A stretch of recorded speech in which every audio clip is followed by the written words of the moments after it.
السلام عليكم ورحمة الله تعالى وبركاته. حياكم الله وبياكم وسددني الله وإياكم على الخير والهدى ما حينا. يقول الشافعي: واسمع وانتبه، وأريد منك اليوم أن تركز معي قليلا. بداية، ما يوجد عندنا شيء أو رجل أو امرأة تحت جناح معصوم أو لا يذنب.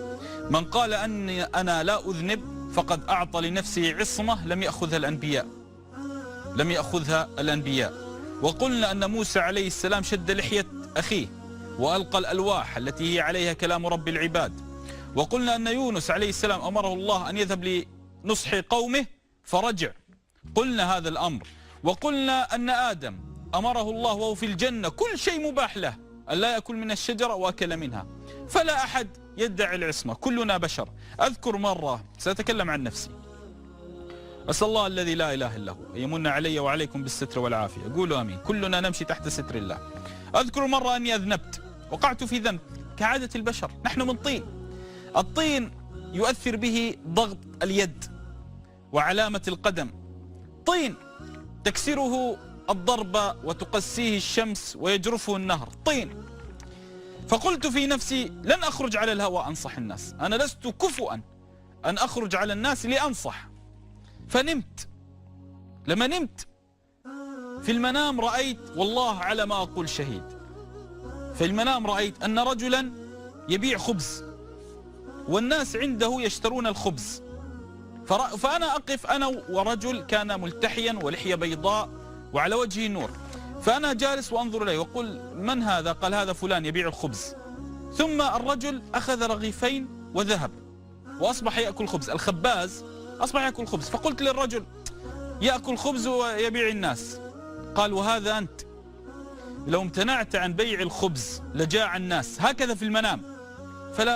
فقال لي: لو امتنعت عن بيع الخبز لجاع الناس، هذا أنت.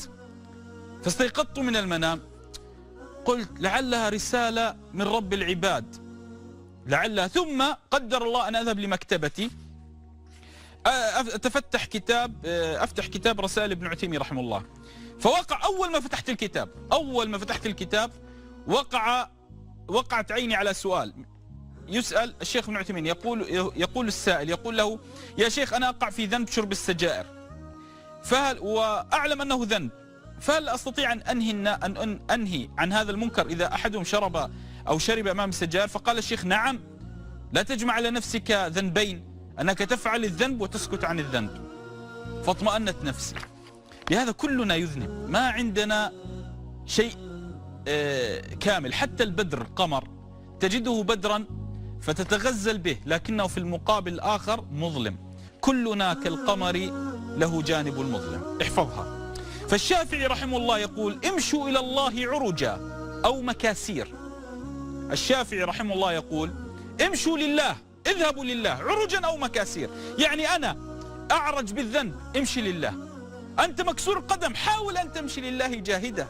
كرجل يحاول أن يجذف بيده، ما عنده مجداف القارب، عنده قارب مسلم. الإسلام قارب. قال صلى الله عليه وسلم: مثلي ومثلكم كالسفينة، نحن قارب، لا أملك مجداف العمل الصالح، أملك يدي فقط، فأحاول أن أجذف بيدي لأصل لليابسة.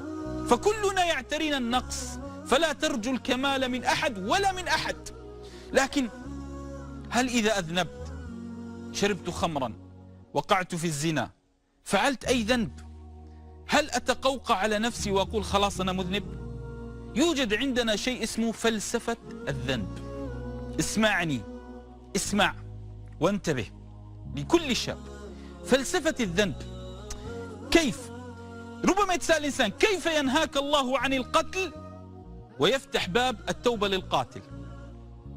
كيف ينهاك الله عن شرب الخمر ويفتح توبة لشارب الخمر؟ كيف ينهاك الله عن الزنا ثم يقول: إلا من تاب وآمن وعمل صالحا؟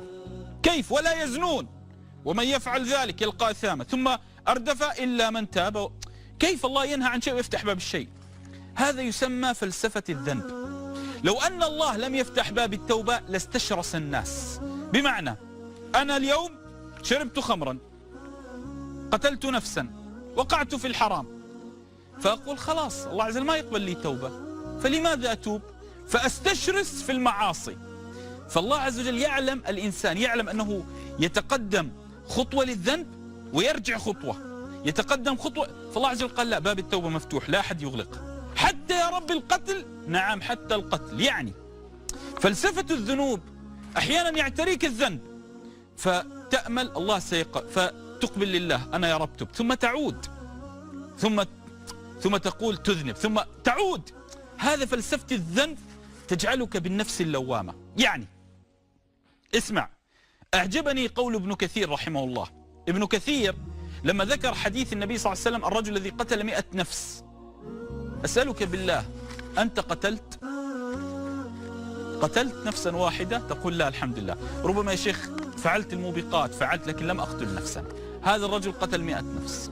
ابن كثير لما ذكر الرجل الذي قتل 100 نفس انتهى حديث ابن كثير رحمه الله، ثم قال ابن كثير وهذا الرجل، اسمع، يقول ابن كثير وهذا الرجل من بني إسرائيل وأمة النبي صلى الله عليه وسلم أولى بالرحمة من هذا الرجل.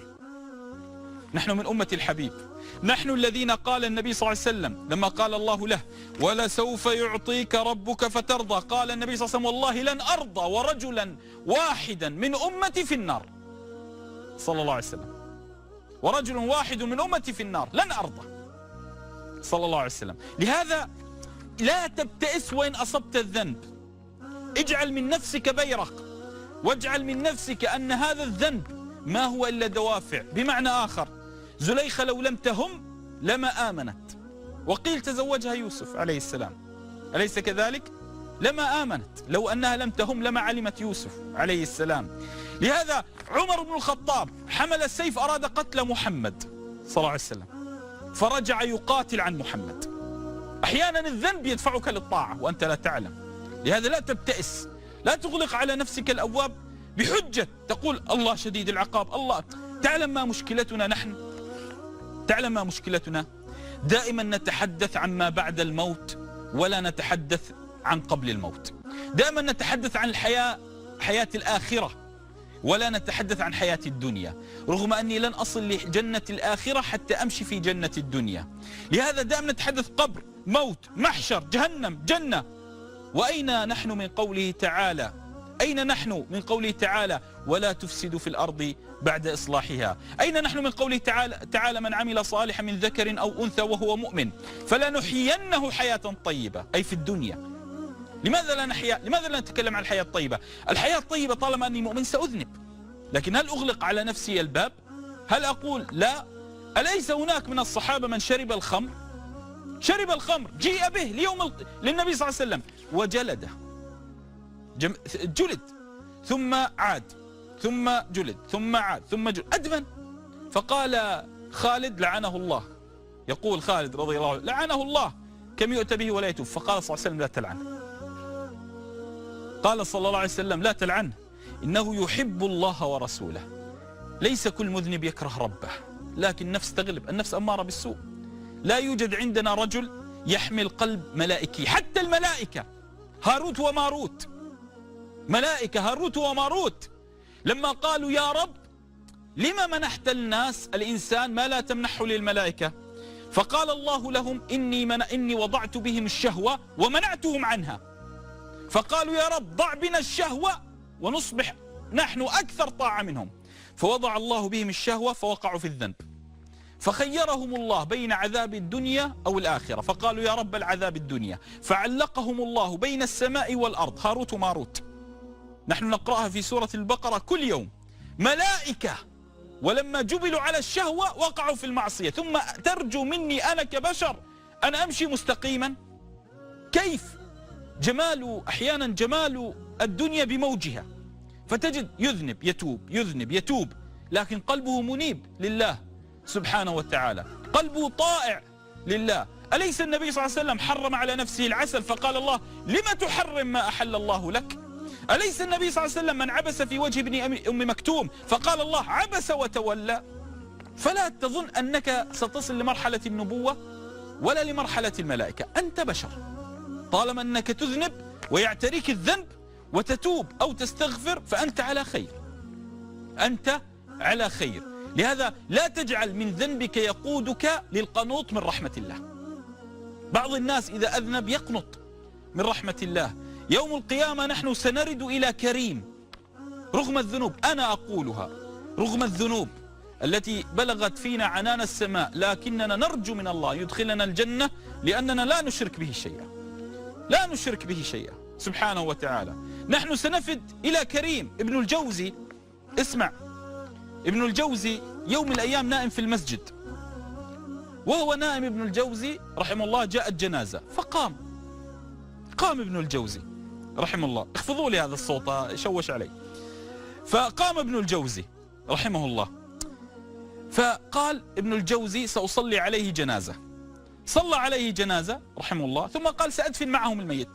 دفن معهم الميت. ابن الجوزي ما يعلم الميت ولا رأى وجهه أصلا. فيقول ابن الجوزي فذهب كل الناس، تعجبت فبقيت أنا عند القبر.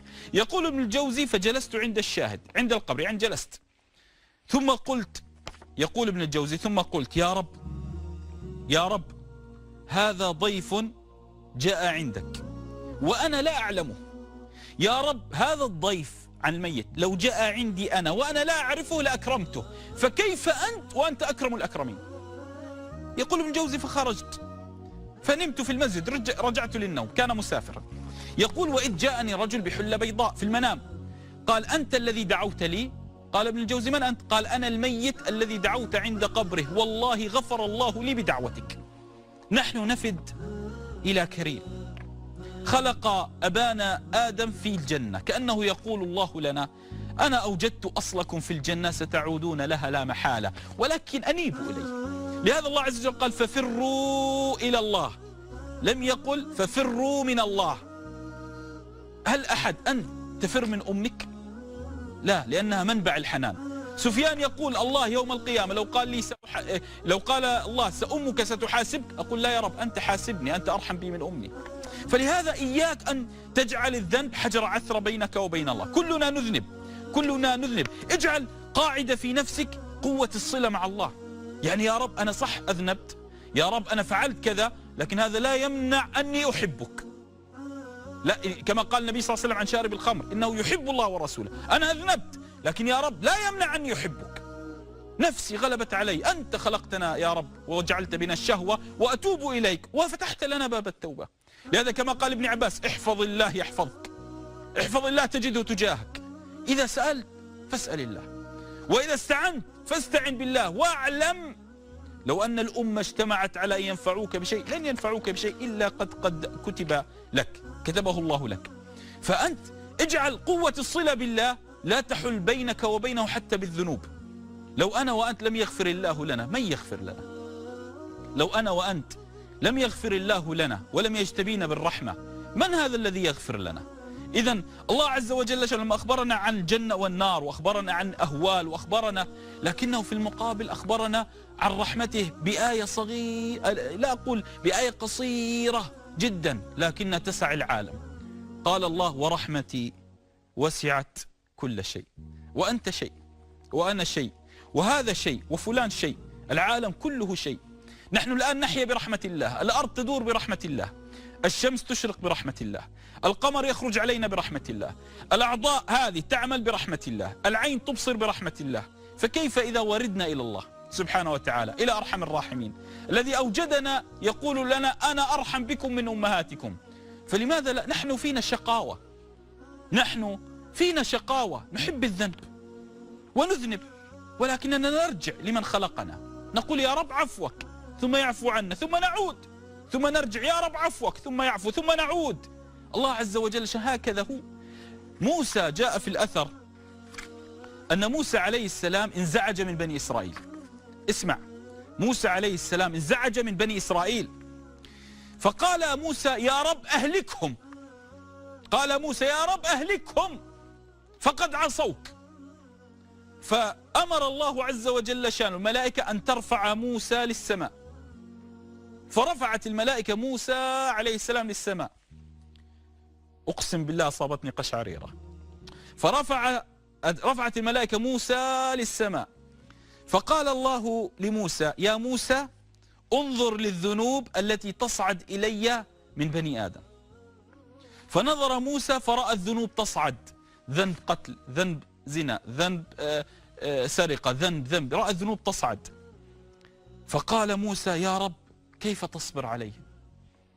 قال موسى لله يا رب كيف تصبر عليهم؟ فقال الله لموسى يا موسى أنا خلقتهم وأنا أرحمهم. تأتي الجبال يوم القيامة تقول يا رب، تأتي الجبال كل يوم صباح، نحن نستيقظ صباحا نفتح المذياع أغاني، نفتح كذا، أحدنا يشرب سيجارة، أحدنا يفعل، كل صباح قال النبي صلى الله عليه وسلم جاء في الأثر كل صباح تأتي الجبال تقول يا رب أمرني أن أطبق على بني آدم، وتقول البحار يا رب أمرني أن أغرق بني آدم أكلوا من نعمائك ولم يشكروك، وتقول السماء يا رب أمرني أن أخسف بني آدم، فيقول الله عز وجل لا إنهم عبادي ولو خلقتموهم لرحمتموهم، لهذا لا تيأس، لا أريد منك أن تيأس، كلنا يذنب وكلنا سيبقى يذنب رغم أنفي وأنفك، لكن جميل منك أن ترجع للوراء قليلا هكذا وتقول يا رب. جميل منك أنك كلما اعتراك ذنب تتذكر قوله تعالى إن الحسنات يا رب ماذا؟ يذهبن السيئات، إذن فلتذهب السيئات. أتذكر قول النبي صلى الله عليه وسلم اتق الله حيثما كنت، يا رسول الله وقعت في معصية لم أتق الله، زين وأتبع السيئة الحسنة تمحها، شوف وأتبع السيئة الحسنة تمحها، ثم وخالق الناس بخلق حسن. هذا ديننا، لا تعقدني الدين، إياك أن تعلمني الكفن في الإسلام وعذاب القبر في الإسلام وأنا لم أحيا بالإسلام. أجمل شيء في الإسلام الحب والمحبة، ديننا دين محبة وسلام. محبة إذا كان الإسلام أوصاني بالحب مع جاري، أوصاني بالحب مع نفسي، أمرني أن لا أوشم الجسد، رحمة بجسدي من الألم، أمرني الله عز وجل أن لا أنتحر، رحمة وحبا بجسدي، أمرني الله عز وجل أمر المرأة أن لا تنمص، رحمة بنفسها، أمرنا الله عز وجل أن لا نشرب الخمور، رحمة بالجسد، أمرنا الله عن المخدرات، لا، رحمة بالجسد. إذا كان الإسلام جاء رحمة بجسدك مع جارك، حتى الطريق أعطوا الطريق حقه، حتى الشجر أمرني أن أسقيه، حتى الدواب أمرني أن أطعمها، امرأة دخلت النار بهرة. إذا كان الإسلام دين محبة هكذا، ألا يكون محبة بيني وبين خالقي؟ ألا يكون محبة بيني وبين خالقي؟ لهذا نريد الإسلام الذي أراده الله رب العباد سبحانه وتعالى للبشرية جمعاء. لهذا يجب أن نقوي الصلة مع الله سبحانه وتعالى. ثانيا يجب أن أصبر، المعصية ابتلاء، لا يعني كما أنك تصبر على المرض تقول لا أريد أن أظهر ضعفي أو أجزع على تقدير الله وقدره، ولا كذلك إذا وقعت في المعصية يجب أن تصبر، بمعنى ترجو رحمة الله، لا تقول لا خلاص الله لن يغفر لي ويلا على المعصية، لا، اعلم أنه لن تذق حلاوة الرحمة إلا بعد الاستغفار، المريض لن يذق حلاوة الصحة إلا بعد المرض، والتائب لن يذق حلاوة التوبة إلا بعد الذنب. الله عز وجل أحيانا يريك النقيضين، فلولا النور ما علمنا الظلام، لولا النور ما علمنا الظلام، ولولا الحر ما علمنا مصطلح البرد، ولولا التوبة والتائب والاشتباء من عند الله لما علمنا المعصية. فالله عز وجل يريد منك أن تكن أواها منيبا تائبا له سبحانه وتعالى، ولا يريد بك عند كل ذنب أن تتقوقع على نفسك. نحن لسنا رهبان كاليهود والنصارى، لسنا من يتقوقع بالصومعة. الدين الإسلامي دين اجتماع، دين اختلاط مع كل فصائل الناس وقبائل الناس. دين محمد صلى الله عليه وسلم ينشر المحبة، ينشر التسامح بين جميع أصناف الناس. أفلا أنشر التسامح بيني وبين ربي سبحانه؟ لهذا لا تنكسر عند ذنب، ولا تظن أن رحمة الله سبحانه وتعالى تغلق، لا، بل تذكر دائما أن الله عز وجل شانه يجعل حتى صبرك بعد توبتك عجبا لأمر المؤمن، كما قال عليه الصلاة والسلام، عجبا لأمر المؤمن، وعسى أن تكرهوا شيئا وهو خير لكم. فربما تكره ذنب لكنه يفتح عليك فتوح العارفين بعد هذا. لهذا استبشروا واعلموا أن حسن الظن بالله مفتاح الجنة. النبي صلى الله عليه وسلم ماذا يقول عن ربه؟ أنا عند ظن عبدي بي فليظن بي ما شاء. أنت ماذا تظن بربك؟ أنا أذنب أبكي، زين طيب، ثم هل تترك العمل؟ لا، لن أترك العمل، لن أترك العمل. أنا عند ظن عبدي بي فليظن بي ما شاء. نحن لا نظن بالله إلا خيرا، ونحن نظن أننا سنرتع بالجنة برحمة الله. هذا ظننا بك يا رب،